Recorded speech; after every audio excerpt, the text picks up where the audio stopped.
So,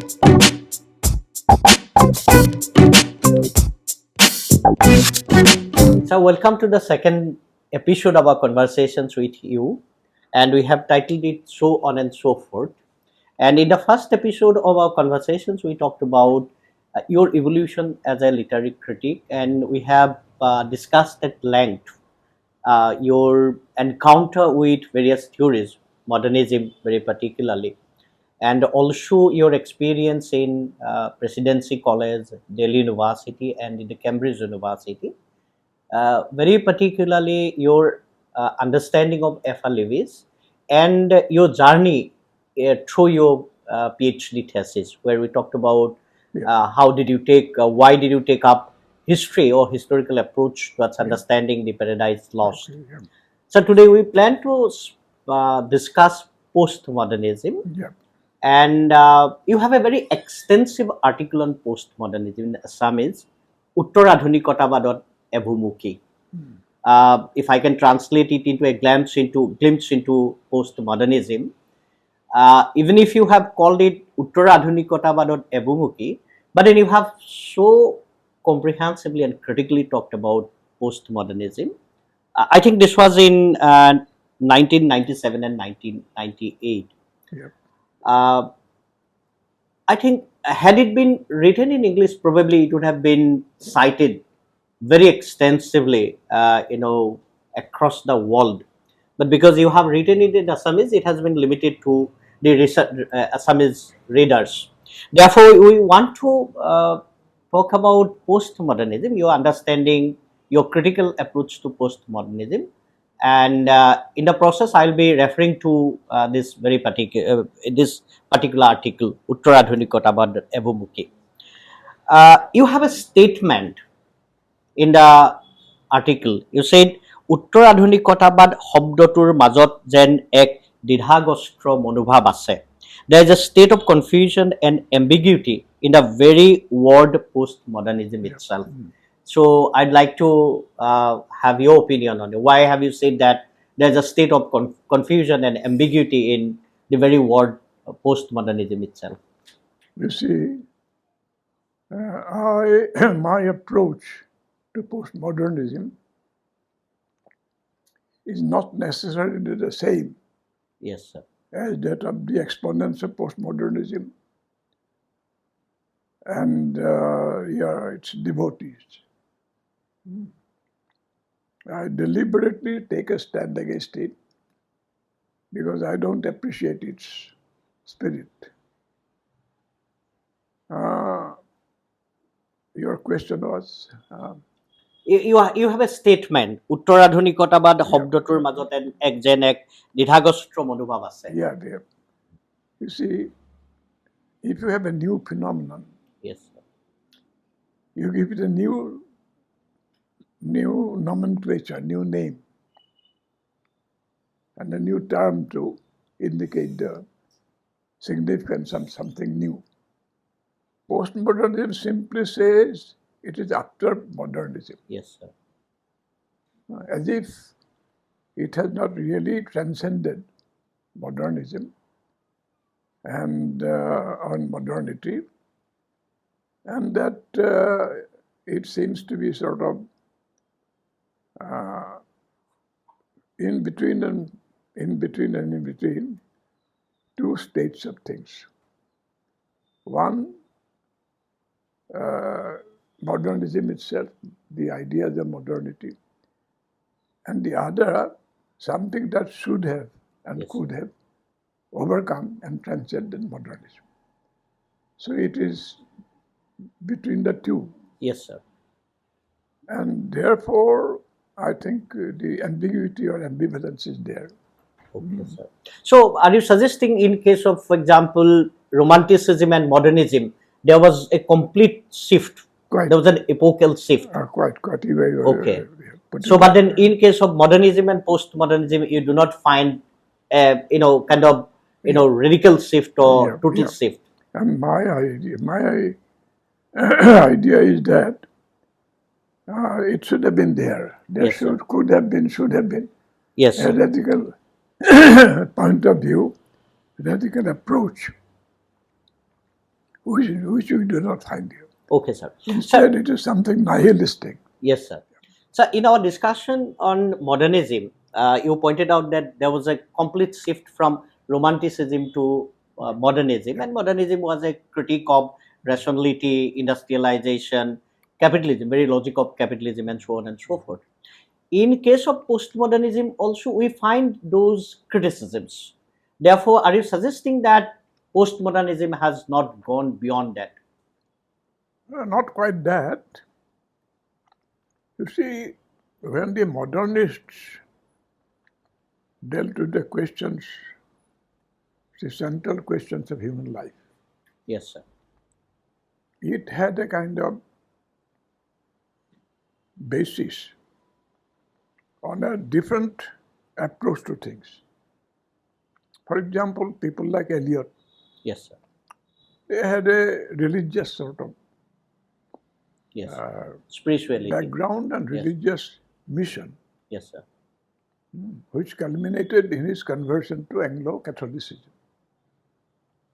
And people like Ezra Pound and many others, they turned to political fascism Yes, sir.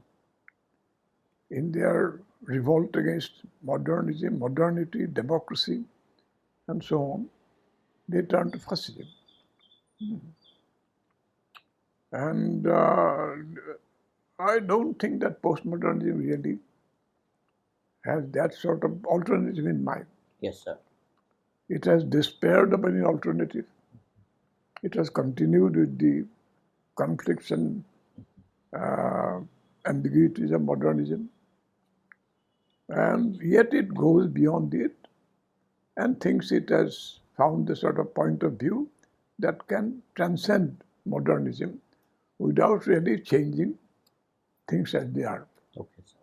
I am pointing out that modernism had a vision of an alternative run of things, alternative structures of politics and society and culture.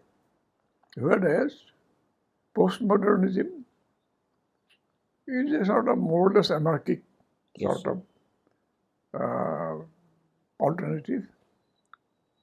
It doesn't have any such mission, Yes. nor does it believe in the possibility of one. Yes, sir.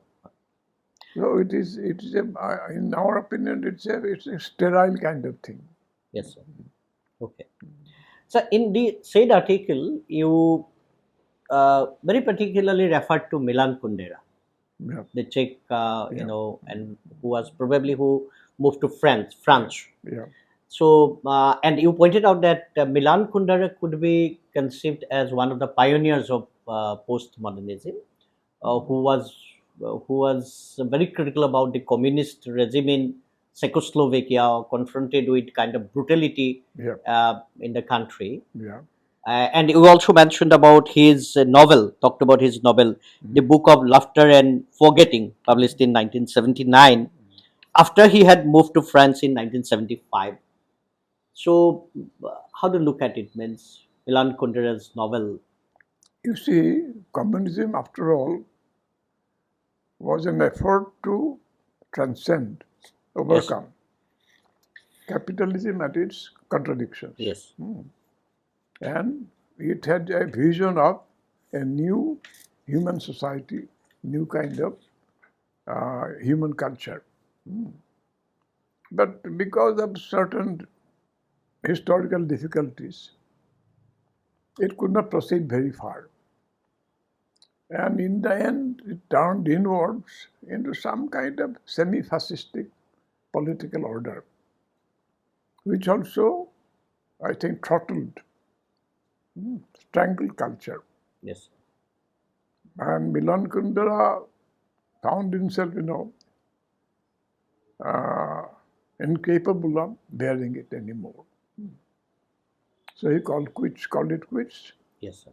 and ultimately departed to France. And probably he also took French citizenship. Now, what Milan Kundera had to say about it, that the contradictions of life are so terrible. Yes, sir. It is only a light-hearted approach to it can help us survive. Yes, sir. He is not saying, he said the whole mission of socialism, Yes, sir. communism, is wrong-headed. The many contradictions of life cannot be overcome. Yes, sir. So instead of this grim seriousness Yes, sir. with which you undertake revolution, with the hope and so on, it should be replaced by a light-hearted, a comedic Yes, sir. acceptance of things as they are. Yes, sir. Yes, sir. So I'd like to get some ideas about the book that you mentioned, the book of laughter and forgetting, and you also mentioned another book. You referred to another book by Kundera, The Unbearable Lightness of Being. As you have said that he could be considered as a credible pioneer of postmodernism. How these two works reflect that? No, I wouldn't say it was a pioneer. It was a sort of an example, an instance of Yes. postmodernism. Yes, sir. But the point is that, all those things, all those efforts are a kind of assertion that socialism is a utopia. Yes, sir. It can never be reached. And the trying to reach socialism also leads to tragedy and terrible sort of cruelties. Yes. And so it we should not really, we should abandon the project. Yes, sir. And then how do you go on? Yes, sir. And that's why, he says that don't take things so very seriously. Yes. Accept it. And he writes well. And if you don't really believe in socialism and the analysis of Marxists, then you are, of course, Yes, sir. you will accept it, as many people have. Yes. But once you think that the capitalist contradictions are so intolerable, Yes, sir.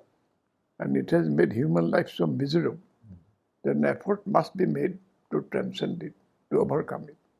There may be failures, there Yes, may be sir. mistakes, but there will be something better at the end. Yes, sir. Not utopia, certainly, Yes, sir. and it will have contradictions and problems, but it will be something better. Yes, sir. Okay, sir. Thank you, sir. So I want to take up Jean-François Lyotard, if I hope I'm pronouncing it correctly, and his work, The Postmodern Condition, a report on knowledge, is considered as one of the very important works on It's a postmodernism, seminal document for postmodernism. seminal document for postmodernism. And there was also an indication that postmodernism was a simplified extension of post-structuralism. You have argued. Now, post-structuralism is a kind of approach from a linguistic point of view Yes, sir. to discussion of social and cultural concepts and contradictions. And it arrives at similar conclusions, but it's not necessarily the same. And the important point is that the analysis of language is something that has influenced most of the exponents of French postmodernism. Yes. Lyotard was one of them. Yes, sir. And another thing is that they were all Marxists at one time, most of them, Okay. including Foucault, who had read Marx, but who had taken part in various revolutionary movements and agitations. And he also eventually parted company with the communists. And by the time, we must remember, at that time, the French communism has been very bureaucratic, Yes. mechanical. It is not surprising that they were unable to sort of grasp the movement of society and how to approach it, how to use it to break down capitalism and improve upon it and form a new kind of social order and human life. Yes, sir. What about this work, the postmodern condition, a report on knowledge? How They, extensively he critiqued the, as you said, he was also a Marxist at one point of time. Was it also a critique of the way Marxism was practiced? not quite. Yes, He's fundamentally anti-Marxist. His view is that the age of grand narratives is over. yes, sir. Meta narrative or grand narrative, Meta yes, narratives. Grand narratives are those that sort of those philosophical systems yes, sir. that propose to explain everything Yes, sir. within its compass. For example, all history, all cultural phenomena, all political phenomena. And Lyotard said this is sort of a is doomed to failure. Yes, These have not worked, and they are unlikely to solve our problems. So abandon them altogether. yes, sir. And in its place, fragmentary, piecemeal approach to things is advocated. Okay, Little narratives, okay.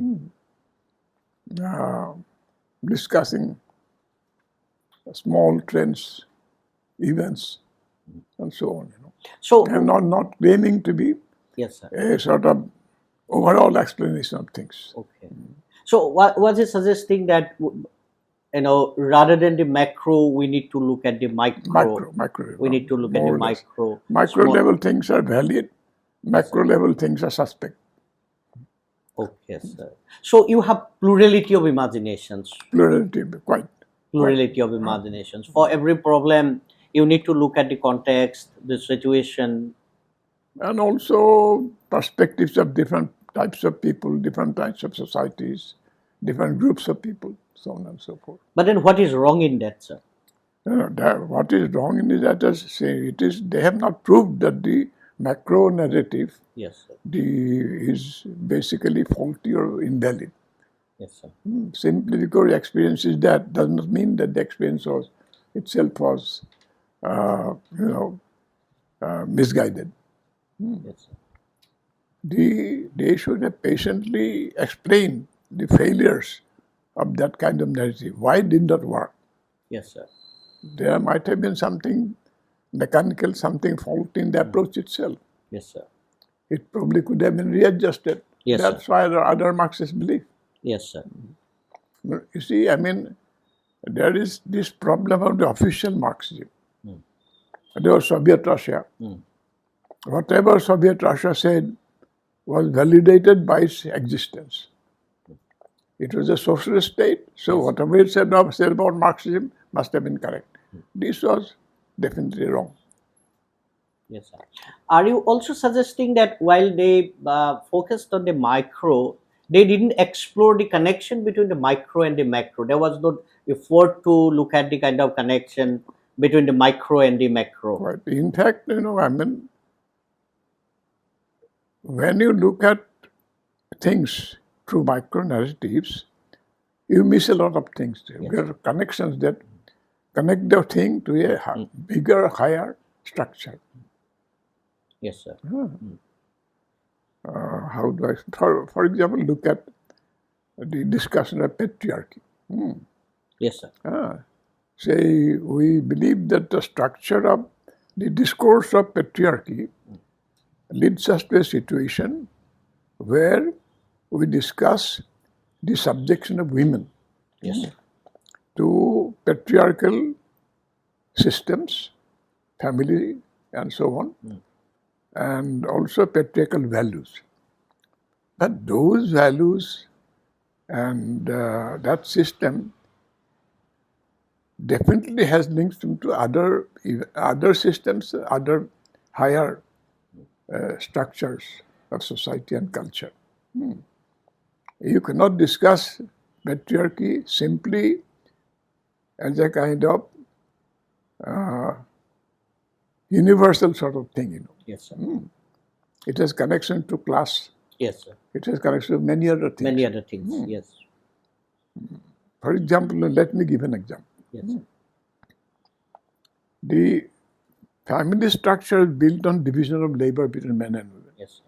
Women were consigned to their duties at home, men to duties outside the home. So, but this very division of labor is dependent on a state of society where the productive forces are not very rich, and therefore people are determined to be in such positions by the social order. Yes, sir. And it is possible that with the change of the social order, the patriarchal division of labor might also be sort of transcended, overcome. Disappear. Yeah. So, are you suggesting that they didn't look into the fundamental contradictions of, social transformation or transformation at different times? I mean, that's what I mean. Yes, sir. And that is how it also turned out to be very anti-Marxist in nature. Yeah, they are. Yes, sir. Okay. So, you also referred to Franz Kafka. Yeah. His writings, I think, The Castle.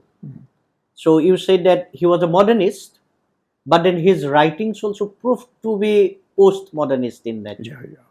You see, Kafka shares one thing with the modernists. Yes, sir. He is gravely disturbed by his understanding of things, real problems in modern life.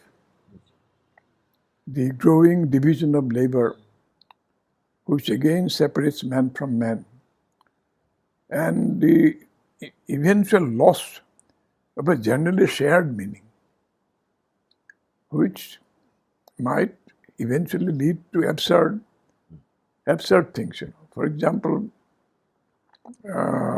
there's an interesting scene of a trial.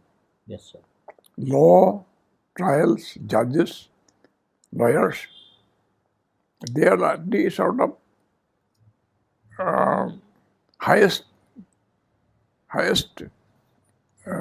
development, highest stage of rationality. Everything is decided by reason. And there is no conclusion, no decision outside it. Yes, sir. And yet, the trial is horribly ludicrous in Kafka's depiction of it. Judge seems to be looking at some law book very seriously, attentively. And the man who is on trial, he was awed by the big tomes of. Yes, sir. But as he was passing out of the courtroom, he had a glance at it, and this is obscene literature, pornographic literature he was reading. I mean, the idea suggested is that it is all a kind of farce, but you are not supposed to say so. Okay. Trials, law, judiciary, everything is a farce. Yes, sir.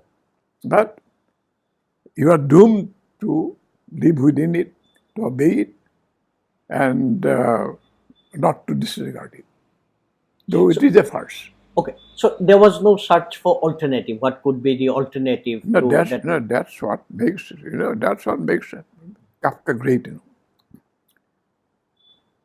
He writes about things in a matter-of-fact manner. Yes, sir.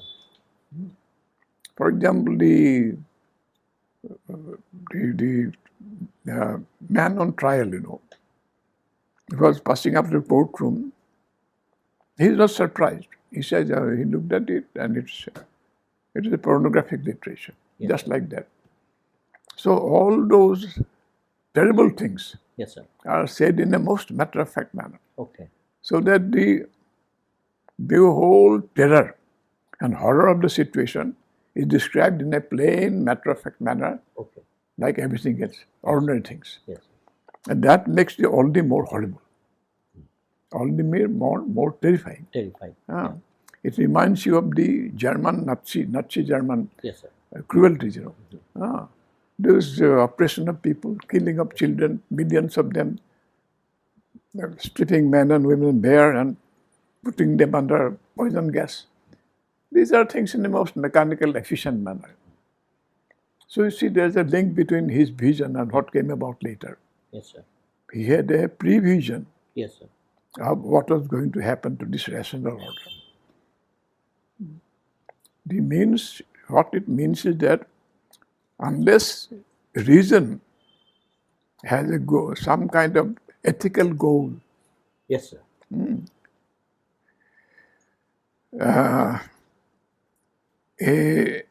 An ideal of human life, which is deep, serious, and which tries to answer our fundamental questions.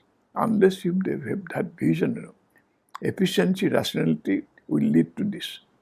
Yes. That is what is happening to capitalism. Look at what is happening today. People are dying of starvation. Millions of people in America Yes, sir. without a home. This is taken for granted. Taken for granted, yes. And yes. billions of dollars are spent on armaments. Yes, sir. Isn't this absolutely irrational thing? Yes, sir. And yet America prides itself on being a very rational country. Yes, sir. That's it. Yes, sir.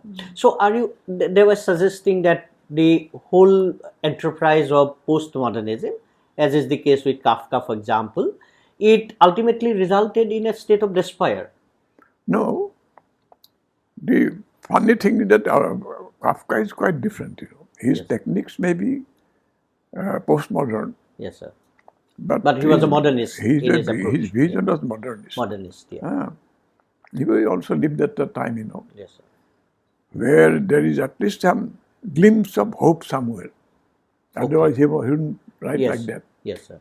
By showing things so negatively, he was suggesting that the positive is there. There, yeah. You can transcend them. You can he's not saying transcend. Transcend. But he means that there's There are something possibilities. positive. There are possibilities. Whereas the postmodern take it all in their stride. Yes, sir. These things happen. Yes, sir. Yes, sir. Jorge Luis Borges, and you have in fact quoted, I think, a poem by him, A New Refutation of Time. If I can read it out, I'll quote it. Time is a river which sweeps me along, but I am the river. It is tiger which destroys me, but I am the tiger. It's a fire which consumes me, but I am the fire. The world unfortunately is real. I unfortunately am, I think I am probably, I unfortunately am Borges. Yeah. I think that's the quotation that's the poem that you quoted. Yeah. Now, you see, what he means is that he has basically, all the postmoderns have basically idealistic view of life. Yes, sir. Subjective view of life. So reality is not different from the person's experience, subjective experience. That's what he at the bottom of all this. Yes, sir. And he says it in a very interesting way. Yes, sir. Yes, sir. And some postmodernist writers are quite interesting. Yes, sir. But that doesn't necessarily mean that they are correct or their view of life is to be accepted, view of things to be accepted. What they do basically is to look at everything through language. Yes, sir. You see, the idea at the back of their minds is that language determines everything. We are its objects or victims, or we cannot look beyond language. Yes, sir. And as a result, they fail to sort of understand or even, grasp that there is an objective world Yes, sir. which you can grasp which you can change. There is an objective world, there is you, and between the two there is a transaction going on. It is possible to change the object. Yes, sir. Whereas the idealist thinks that there is I and the object is the same. What can I do? Yes, sir. Yes. My effort to change it is impossible. Yes, sir. Because my feelings and the objects are the same. Yes, sir. My sensation and the object are the same. I cannot change it. Okay. So what is given is given. What is given? Given is given. I have nothing to do with that. Yeah. I can produce them what is happening around. I can write about it in many Yes, sir. interesting ways. Yes, sir. But there is no hope for transforming it. Okay. So are you suggesting that Jorge Luis Borges, he had that approach that he could produce? Of course. Yes, sir. No. What about Michel Foucault? For example, you also refer to Michel Foucault, and Michel Foucault is considered as one of the very influential sociologists or philosophers in understanding the power structures. But then when you talk about Michel Foucault, there's an indication that his approach also turns out to be postmodern in nature. Yeah. Yes, sir. Now, Foucault has a more solid grasp of things than most postmodernists. Yes, sir. And he's a fantastic erudition. Yes, sir. In 1 or 2 pages, he refers to things that people like me will have to struggle all my life to assimilate and produce it. Yes, sir. Still, I believe that Foucault's approach is ultimately subjective. Look at his notion of power. Everything is grounded in power. Power. Including parent-children, Relationship. teacher-student, doctor-patient. There is an element of power. Power. It can be very tyrannical. It can be destructive. But there is also the alternative of love. Yes. That also works. Yes, sir. You cannot reduce everything to power. Power. Yeah. There is human communication, human communion, and something called sympathy, Yes, sir. which cannot be found in you. A doctor is a tyrant. I think it's Ridiculous. gross simplification. Yes, sir. Yeah, there is a power structure. Power structure. Yes, sir. The modern medical system puts the patient absolutely under the control of the doctor. He behaves more and more like a machine. Yes, sir. But in between, we do come across doctors Yes, sir. who are humane. Very human in nature. They sensitive. are prepared to treat their patients as human beings. And we revere these doctors. Yes, sir. Same thing about teachers. But then why then Michel Foucault remained as so influential in the critical writings? In the universities, in colleges, whenever you take up anything. Now, people who talk about Foucault other than Marx. Okay. Marx was, I think, incomparably more scholarly, more comprehensive, and more profound. Yes, sir. If you read him in the original, Yes, sir. not in secondary the writings, chat books, chapbooks, then you realize it. Yes, sir. And the unpublished writings of Marx, they're huge storehouse of knowledge. People are still sort of exploring them. So, are you suggesting that Michel Foucault didn't look at the contradictions? No, he was in what are these except contradictions? Parents and children, Yes, sir. husband and wife, Yes, sir. then doctor and What about patient. the larger contradictions as we see in Marxist writing? And he doesn't believe in, because he doesn't believe in social structures. Okay. Comprehensive social structure, Yes, he sir. doesn't believe in. So that these are only fragmented. Was he looking at the manifestations? Manifestations, he wouldn't say that these are manifestations, but these are micro narratives, more or less. Okay. So how did he then analyze the issue of power if he didn't look at the structures of power? It is something metaphysical in him. Power is there, own relations, It is something he takes for granted. Yes, sir. Yes, sir. And once you approach it, you have to follow him willy-nilly and accept whatever he says. If you don't accept it, then you can be critical. But then Foucault's writings also helped us to understand the coercive, No, that I have granted in the beginning. I have granted that. But as I have said, human relations are not coercion alone. Yes, sir. Since in the same human relations you see both power and love sometimes. So a vision of society based on love is possible. So he also didn't explore the alternatives. What could be the alternatives? Now, For as I example, said, they're all sort of disillusioned Marxists. disillusioned Marxist. Yeah. Okay, that's very interesting. Because in the social sciences, very particularly, even in literature, whenever we're trying to understand power, every time we go back to Foucault. No, you see, this is the problem with it. We take whatever they say for granted. Yes, sir. And then continue to do the same. Yes, sir. Explore the same ideas and concepts in our everyday life and so on.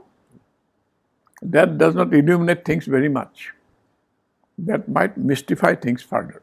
Yes, sir. You refer to Terry Eagleton, for example. Terry Eagleton is one of the,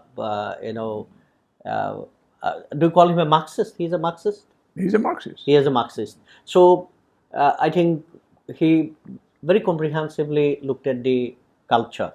And he had also provided a strong critique of postmodernism. Yeah. Yes, sir. So, what has been his arguments? Terry Eagleton is one of the people who has helped me Yes, sir. to understand Yes, postmodernism better. Yes. And he has a very clear style and sure grasp of things from a Marxist point of view. And I'm happy to say that he has helped me too. He has enlightened me to a great extent on these things. So, what about Frederick Jameson's articulation that postmodernism is I fail to understand him. is so critical? I understand only two of his books. Yes, sir. But some are so, heavy going. Yes, sir. That But that's the most famous book, Postmodernism or the Cultural Logic of Late Capitalism. He related it to late capitalism. that the conclusion is correct. Yes, sir. Jameson calls himself a Marxist. Marxist. Yeah. I don't know what kind, but he does call it. Yes, sir. And his language is impenetrable to me. Okay. Yes. If it is not penetrable for you, what will happen to us? So Yes. there may be better people who can Understand it. But he is also celebrated as one of. but let me give an example Yes, sir. of his kind of approach. There's a very famous English classic, Wuthering Heights. Yes, sir. It's a very powerful sort of narrative. Yes, sir. Grim, terrifying, and also compelling. Yes, sir. And it is not like your thrillers or any things of that sort, horror films, or not like that at all. You understand that something is being said, something about life is being said. And I was deeply moved by the book. And he has a book on this particular novel, Yes, sir. the politics of the novel. When I read it through, I said, what is he talking about? Yes, sir. I could not relate my experience of Wuthering Heights to what is I saying. It is as if he's talking about something quite different. He reduces the experience of the novel to something, I think quite unrelated. Yes, sir. Some socioeconomic facts, this and that. Unless they're related, Yes, sir. unless one can understand the experience, your experience, unless you understand the experienceable of that book in the light of what the critic is saying, then whatever the critic says is useless, irrelevant. So then, what kind of Marxist he is? Means, I don't know. But he is highly respected. I don't know why. yes, sir. You are not very sure about on what grounds he has received a kind of He's attention. a very learned man, no doubt Learned about it. person, yes. Very learned Yes. man. But what his learning is really arriving at, I cannot fathom. Yes, sir. So, how do you relate postmodernism with post-colonialism? For example, we'll talk about it later on. I have read your article on post-colonialism, and you have also pointed out that there is a linkage between postmodernism and post-colonialism. You see, I mean, both of them use post-structuralist concepts and approaches. And there is the same problem, the post-colonialists also, they remain confined within the contemporary problems of the colonial mind and its survival in modern circumstances. And doesn't go beyond it. Yes, sir. As if we are condemned to remain post-colonial all our life, Yes, sir. for all future generations. This is buncombe. Yes, sir. And we are not talking about it today. You also suggested that the subaltern historiography, subaltern school of history, has also elements of postmodernism. Yeah, it's macro-narratives. Micro-narratives. Okay, it produces evidences, but it But doesn't take us. it Yes, has become a spent force. Yes, Nobody is a subaltern now, Okay. subaltern historian. yes, sir. Why? They have refused to be. They have abandoned the whole project. And because they're forced to, they have Yes, nothing further to say. Yes, sir. Whereas Marxism is still fruitful. Yes, sir. That takes us to a very fundamental question. Did postmodernism provide any, serious critique of capitalism?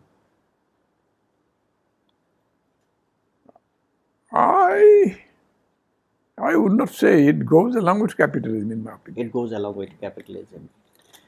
So, when you look at the Indian discourse, and you have used the terminology discourse, postmodernism has produced discourses. If you look at the Indian, kind of world of literature, whom do you consider to be the postmodernists? Huh? Who are the postmodernist, novelists or? I don't like them very much, Yes, sir. That's my limitation, perhaps. Yes, sir. But there are good writers, Yes, sir. A young man, I don't, probably no longer young, lawyer called Dalim Das. Yes, sir. And Prashanto Das. And some other people. You see, I mean, look at Manoj Goswami. Manoj Goswami. Manoj has a story called Hamiran Borwa Borwa. yes. But that is an interesting story. Because under one, when you say Hamiran Borwa, it is something portentous. Yes, sir. Something like epic. Epic, yeah. It's going on. Yes. But this is the prachar, the sort of what the media is trying to build up, conjure. Build up, yeah. But when you look at Samiran Borwa himself, Yes. he is concerned with ordinary things. Yes. He's coming back to society. And also very disillusioned. Disillusion. Yes. And he has wants nothing more to do with that sort of ideal anymore. Yes. How to adjust to life. Yes, sir. He is concerned very ordinary things. He becomes a conformist. No, whatever it is, Yeah. he is concerned with the problems of his own life. Yes, sir. Whereas the larger propaganda Propaganda, is something like a myth. Yes. Hamiran Borwa, yes. Yes, sir. It is something very important, solemn is being said. Yes, sir. And that was the message of the media. Yes, sir. So this is the essence of the story, Yes, sir. the gulf between the two. Yes, sir. So these are some interesting experiments are there. Yes, sir. But nothing of great importance so far. Yes. What about in the poetry, Assamese poetry? Do you see that postmodern elements there? Yeah. How do you evaluate, for example, Nilim Kumar? Nilim Kumar has changed a lot, Yes, sir. He once criticized poetry with a message, bad poetry, as Yes. bad poetry. Yes, sir. But then he started writing them himself. Yes, sir. And there is some sort of message in it. Yes, sir. However disorderly it might seem, there is a message in it. Yes, sir. I don't remember his poems now, but they do strike me as having a message, Yes, sir. and which is more approachable by the ordinary man. And somehow they also sort of seem to appreciate it. Yes, sir. When he was under attack from the government, Yes, sir. someone sort of silently came to his door, Yes. some ordinary man, and attached the box of sweets Yes, sir. and a message that we like you. Yes, sir. So you see, but probably he has become a bit self-satisfied. Yes, sir. And that is the danger, but he writes these things. Yes, sir. This is not exactly related to postmodernism. When I read Pranabjyoti Dekka's stories, for example, Huh? Pranabjyoti Dekka, Ah. Pranabjyoti Dekka, Oh, your yes. contemporary, Pranabjyoti Dekka, his writing. He was not a postmodernist. He was not a postmodernist, but then he also picked up, certain elements in the society Yeah. and exclusively focused on that. No, he's, as far as I am concerned, his problem was that, he was dogmatically sure Yes, sir. of certain things Yes, sir. without examining them. Yes, sir. He thought everything in society and life are determined by intelligent people. Yes, sir. And he has sort of already said to me Yes, sir. bluntly Yes, sir. that, you see, intelligent people have always ruled society. They will do so in future. And the fools, the other people fools, and they have to suffer it. Yes, sir. So he also didn't think in terms of transcending it. But now he's not talking about transcendence. Yes, sir. He's accepting it. Yes, sir. And people must survive through intelligence. Yes, sir. But I find one thing very charming about him. Yes, sir. That is, he has a deep compassion Yes, sir. Yes, sir. for people who have been victimized, Yes, sir. people who are tortured by society, who are neglected. That is the human side. Yes, sir. He was very sensitive to them. Sensitive. Yeah, yes. He had that empathy. Yeah. Yes, yes, sir. Though I cannot sort of relate it to his general view of Yes, things. sir. Yes, sir. But then the article that I referred to, Uttar Adhunikota Badot Ebumuki, you wrote it almost 25 years back. Yeah. I think in 2000. I don't much remember what he Yes, wrote sir. now. I remember because I have noted it down. He wrote it long back in 1997 and 98. It was in October and January. Two issues in Gorioki. Yeah. Now 25 years or 27 years have passed. When you look back, have you seen that there is growing disillusionment with postmodernism? Yeah, certain there is. Yes. Certain there. Yes. I will tell you one thing.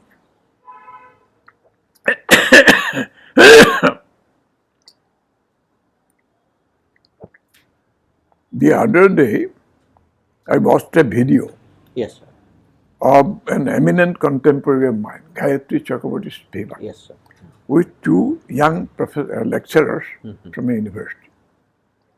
At first, they were in awe Yes, sir. of our learning, our stature. And they were very, timid in the beginning. And they began by saying that how will your ideas, how will your approach to things help us Yes, sir. in resolving certain contemporary problems, which are contemporary social problems we are pressing. Yes. Gayatri was smoking. So smoked and I said, you see, you have what you call the social problems. Yes, sir. You have to first go to the root of it. Root of it. Why is it a problem? Yes. Why do you call it a problem? Problem. And so on and so forth. It's very, taking one forward, backward indefinitely. Yes, sir.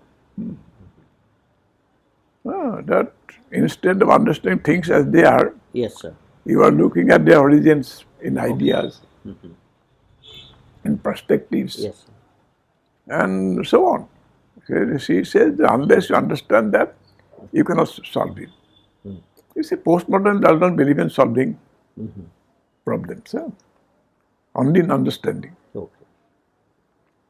The young lecturers later on said, no, you see, you may be right. We cannot spend our life thinking about it. Yes, sir. Thinking only about the problem. Yes. They are important, urgent social problems. We have to do something about it. Yes, sir. And more they grew confident, and ultimately Gayatri became silent. Yes, sir. She had little to say, Yes, sir. and she realized that what they are saying, these young people are saying, are quite pertinent. So that will give you an idea. Okay. They respect her learning, Yes, sir. But not the philosophy. not that they want something to do, help them in going Yes, on sir. with life. Come out of the problems. Yeah. That, yes, sir. The final question regarding the micro movements, political movements, social movements, which are very fragmented in nature. One is not trying to understand the macro dynamics, grassroots movements, identity politics, and so on and so forth. Do you find that postmodern elements in those movements too? They go together, Yes. and they are dangerous. Yes, sir. Look at the identity movements at Assam. Yes. Where is it leading these people to? Yes, sir. Look at the Ahoms, for example. Yes, sir. They are Assamese, and they are present using their ties, Yes, sir. going back and sort of bringing all sorts of people and so on and so forth, and ultimately fragmented, and they'll sort of come in conflict with other people around them, and which might have dangerous consequences. Yes, yes. Yes, sir. They happily, blindly, unconsciously go on doing all that sort of thing. So these kind of little movements, Yes, sir. they could be dangerous unless we have a larger perspective. Okay. In some analysis, for example, when you analyze Mia poetry, for example, you also pointed out that there are connection or there are forces at the global level who are also, instigating and contributing. Yes. I had forgotten to say that Yes. this kind of micro-narratives and postmodernism itself was patronized by imperialist capital, Imperialist capital. Yes. big capital. Big capital. So that it sort of, helps them to ignore social problems and make people forgetful Yes. of the basic roots of social problems. Yes, sir. The socio-economic structure, Yes, sir. the tyranny of capital. Yes, sir. When you talk about the Ahom identity, coast identity, city identity, you completely lose sight of the bigger structure within which these things function. Yes, sir. And people will be wasting their lives, wasting energies on these things, and ultimately it will come to nothing. Yes. It may come to something, but not much. Yes, sir. Sir, thank you very much. Thank you so much. And this conversation had helped us to understand. Now, I am a little out of sorts today, Yes. so I could not take part in the conversation as forcefully as I would have liked to. No, but the kind of conversation, kind of discussion we had, that has given us, understanding and insights towards understanding the whole project or enterprise of postmodernism, the politics and political economy behind it. And you have very categorically pointed out that it is not going to help us for liberation, human liberation or larger project of human entitlements and so on and so forth. So thank you very much. Thank you so much. We'll come back again for another episode to discuss post-colonialism and subaltern historiography. Thank you very much, sir. Thank you so much.